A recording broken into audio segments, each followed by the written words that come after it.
Today's topic is going to be competitor research. How do we go into a new market like Atlanta, like New York, like Poughkeepsie, wherever, and evaluate how intense the competition is? Like, how big are these websites? How gnarly is their social media campaign? How at the top 10, you type in, let's say your money searches are facelift Atlanta, rhinoplasty Atlanta, neck lift Atlanta.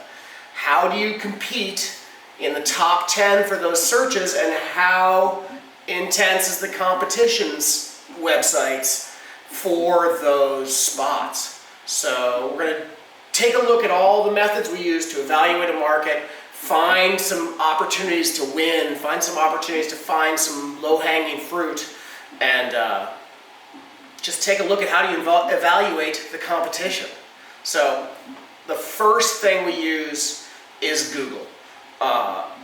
We want to perform on Google. We want to come up in the top 10. We want to come up in the local pack. We want our reviews to come up. So we want to look at the websites that are already doing that. That's going to be very telling in terms of what do we have to do to perform under these searches. So I like to search those three money ones, whatever your client is, whatever they're going to have the highest income searches. Let's say it's rhinoplasty, facelift, neck lift with the qualifier Atlanta, right? So we'll search Atlanta neck lift Atlanta, facelift Atlanta, search all those things and look at those top 10 results. And those are our most aggressive competitors, right? Make a list of those top 10, and then we're going to start analyzing those and seeing why are they performing so well, and how can we take some of the work they've already done to make our work a little easier. So just in evaluating Google, that's going to tell your competitors. Once you find your competitors, the first thing I like to do is type into the Google searches the word site, S-I-T-E, a colon, and then the domain name of the website. And that's going to come back with every page that Google's cataloged for that site. And that's going to tell me a lot of things, right? It's going to first tell me how big is this website? Like, how large is this resource that we're competing against, right?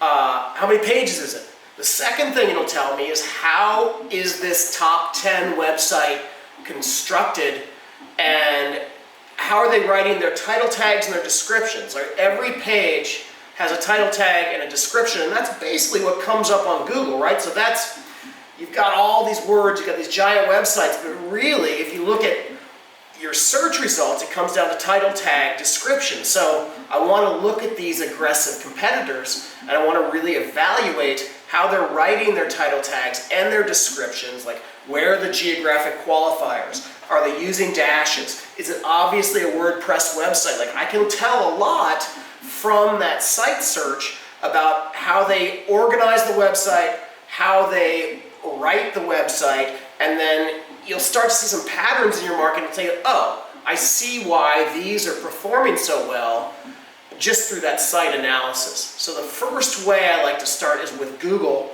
find my big competitors, and then take a look at their sites. It's a very powerful way to evaluate the competition. You start to see some patterns and some organizational things that you can emulate to perform better, right? The second thing we use is a tool called SEM Rush, and we do a link analysis on those same competitors, and that shows me all the inbound links. And a link is basically a vote, right? Like, a website that has a lot of links to it is probably a pretty important website. Again, what you're going to find as you do research into your top 5 competitors, you'll start to see some patterns, right? Like, hey, all these guys are in the Cool Sculpting directory, right? All these people are in the Atlanta Magazine Best Docs. All these doctors, or 2/3 of these doctors, are in the ASPS directory.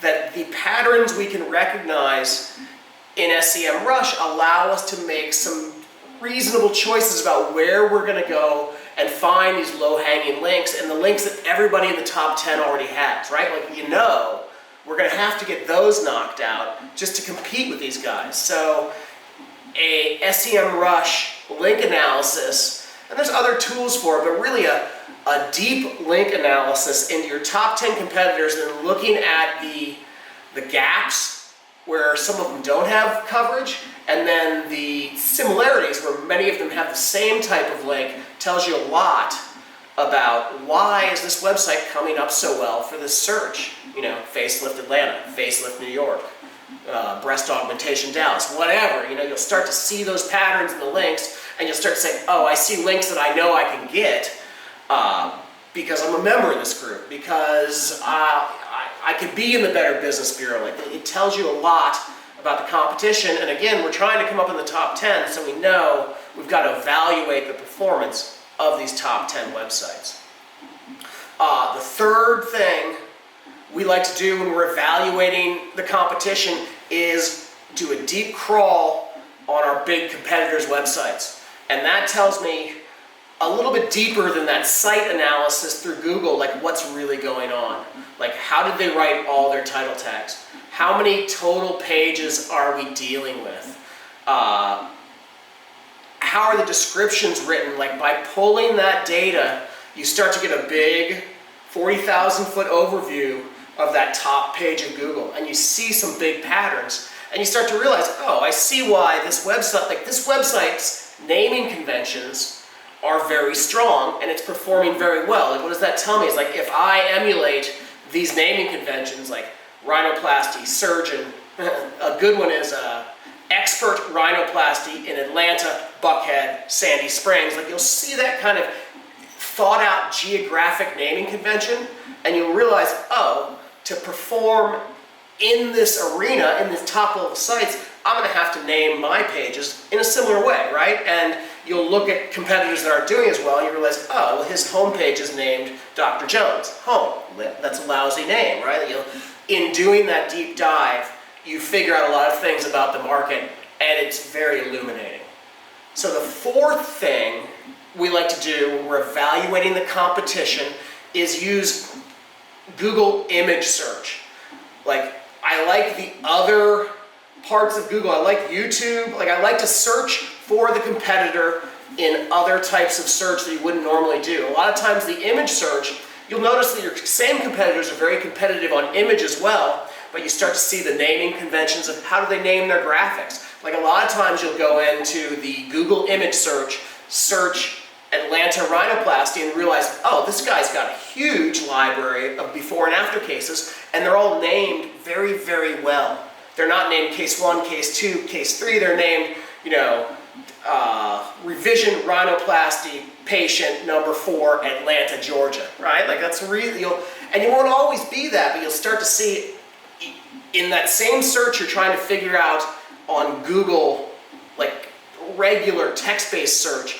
When you search it on image, it shows you similar competitors, but it shows them through a different lens. And it can be very illuminating as to, oh, this is what I have to do. So I like to search YouTube, I like to search Google Images, I like to search Google Shopping and just see what comes back, because it gives you a little deeper look into how Google's thinking about this market, right? Like, it takes away some of the standard search parts, and yet you find your competitors are still competing in these other things. It tells you a lot about what's going on.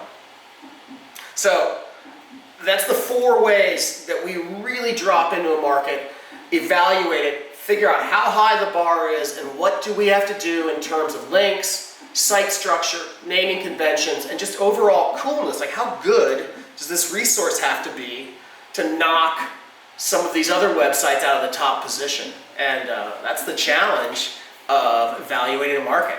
So